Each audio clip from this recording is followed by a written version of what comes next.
يا صباح النشاط، يا صباح الروقان. ازيكم عاملين ايه؟ يا رب تكونوا بخير. اللهم صل وسلم وبارك على سيدنا محمد وعلى اله وصحبه وسلم. قبل ما نبدا الفيديو ما تنسيش تنوريني وتشرفيني باشتراك وتفعلي زر الجرس على الكل عشان كل فيديوهاتي ان شاء الله تشوفوها اول باول. نسمي الله ونبدا بينا الفيديو بتاعنا. بصوا بقى، كنا اليوم ده كان باقي على العيد 3 ايام بالظبط، ماشي.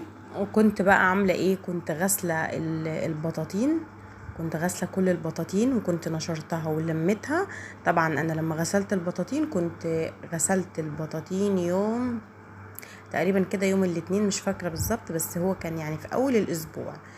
استنوا هنا الاول لما اوريكم. هنا كنا يعني كان بالليل طبعا، فكنا عايزين نتعشى. طبعا في حد كده بنجيب منه طعميه، بصوا تحفه، طعمها جميل جميل. بيحط عليها كزبره كده، كزبره ناشفه، وكزبره تقريبا خضره بقى. بصوا يعني مش عارفه اوصفها لكم ازاي، المهم ان هي مديه طعم جميل. وهنا ده فول كان جاهز طبعا، وهنا لانشون وجبنه عبور وجبنه حادقه و...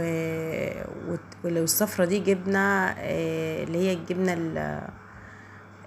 اسمها ايه، اللي هي الجبنة النستون. بس هي بقى ايه، ساعات بنجيبها في كوبايات كده، بتبقى في كوباية، وساعات بنجيبها في طبق زي ما انتم شايفين كده، وهكذا يعني. ساعات كده ساعات كده، يعني على حسب. بس ده العشاء بقى، هنتعشى دلوقتي اهو. هشيل بقى كل الحاجات دي واخش في المطبخ بقى، احطهم كده على صينية وبعد كده نتعشى، ماشي. وهوريكم بقى الحاجات اللي انا غسلتها. كان يوم، بصوا كان يوم عالمي كده. يوم ما غسلت قعدت يومين، هو تقريبا يوم الاثنين ويوم التلات.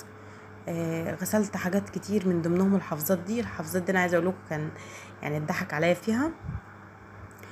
كنت جايباهم من على النت وعلى اساس حفاظات، وهي اصلا طلعت عارفين انتوا القماشه اللي هي بتتفرش على الركنات والصالونات اللي هو زي ايه كده، اسمه ايه مش فاكره اسمه ايه. المهم الطقم اللي بيتفرش بقى على الصالون وعلى الركنه زي كفر كده. فهي مش نافعه في الارض خالص. انا بفرشها على السجاده، هي مش نافعه. بفرشها على الارض مباشر كده برضو مش نافعه خالص.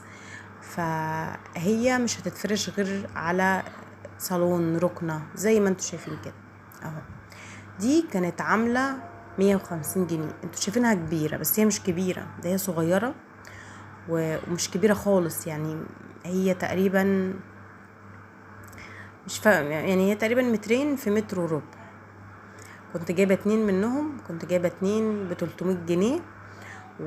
وديت كبيره شويه، كنت جايباها ب200 ب240. المهم يعني كله كده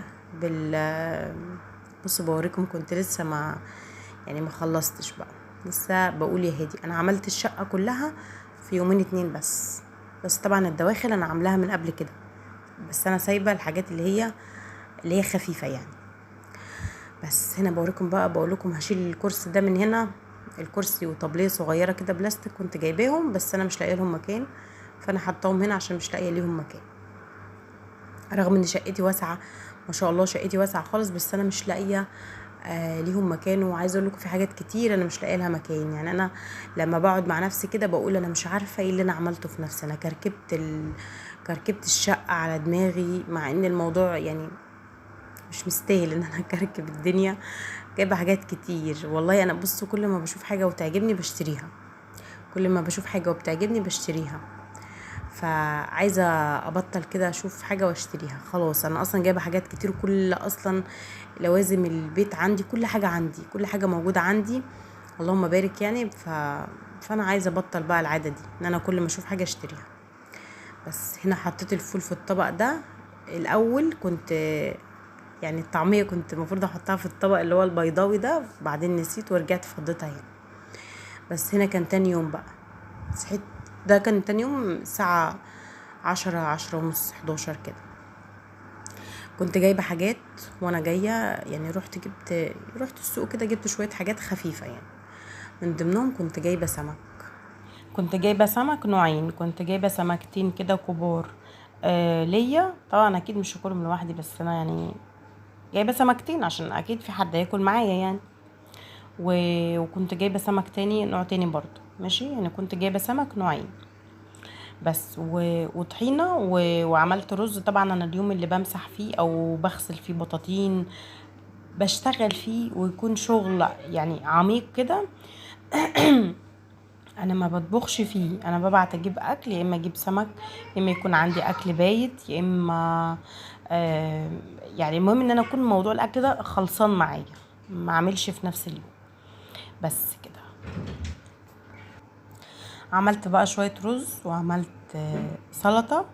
هنا كان ابني كان عايز ياكل، كان جعان عمال يقول لي جعان جعان، فقلت له مش هحط لك شوية رز. بحب احط بصلايه كده على الرز، بتديله تست حلو وطعمه حلو كده، بيكون طعمه جميل يعني. هنا بقى الحاجات اللي انا كنت جايباها، كنت جايبه طماطم، وكنت جايبه بطاطس، كنت جايبه كوسه، وكنت جايبه ليمون مع الكوسه. طبعا الليمون غالي غالي جدا اهو شايفين. كنت جايبه ليمون، وبحب الكوسه كده تبقى صغيره، ما بحبش اجيبها كبيره بس.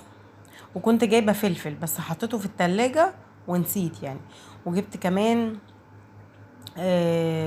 يعني كانتالوب شهد زي ما بتقولوا عليه، يعني اي حاجه انا بصوا الاسم اللي بفتكره بقوله.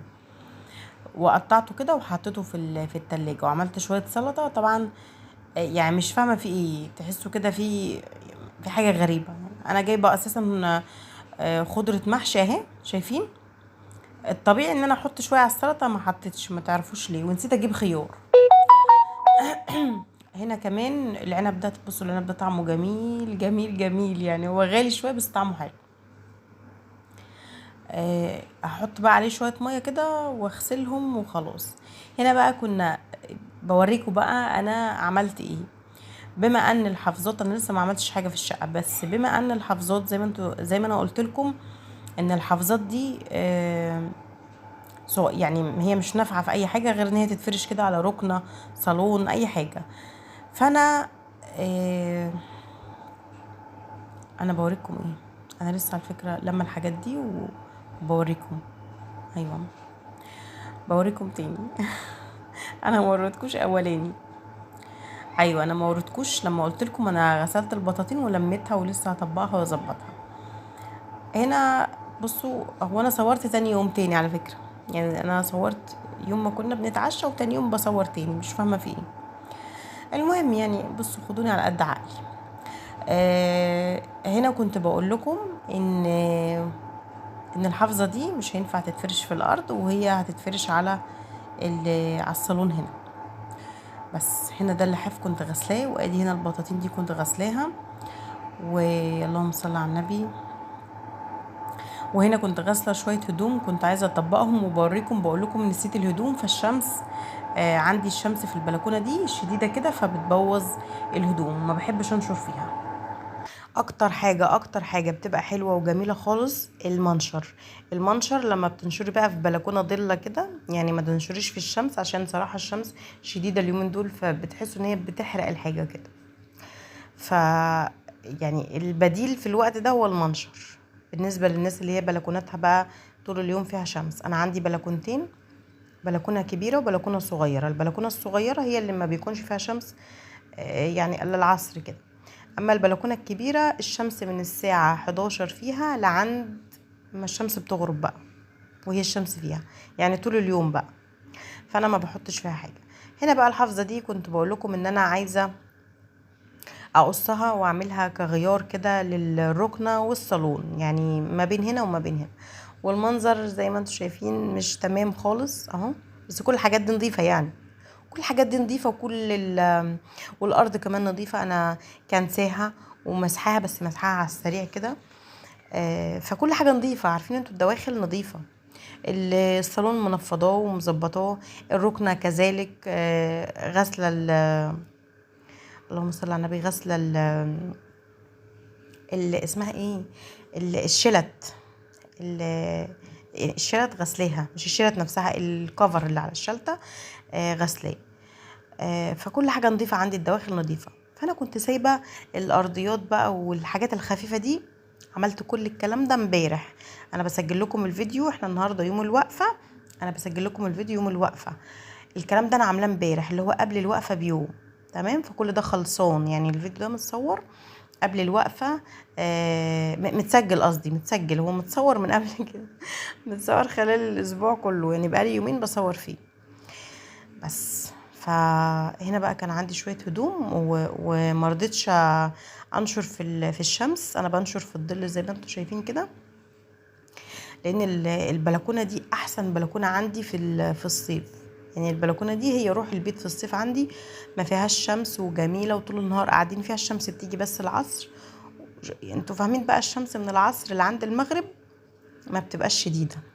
يعني ما بتبوظليش حاجه، لو انا حاطه فيها حاجه مش بتبوظها. وحتى المنشر فيها، كنت حاطه المنشر في البلكونه التانية اللي هي الكبيره، فلقيته ان هو هيبوظ، لان هو فيه حتت بلاستيك كده من على الجناب دي كده، حتت بلاستيك، فالشمس هتاكلها وهيبوظ.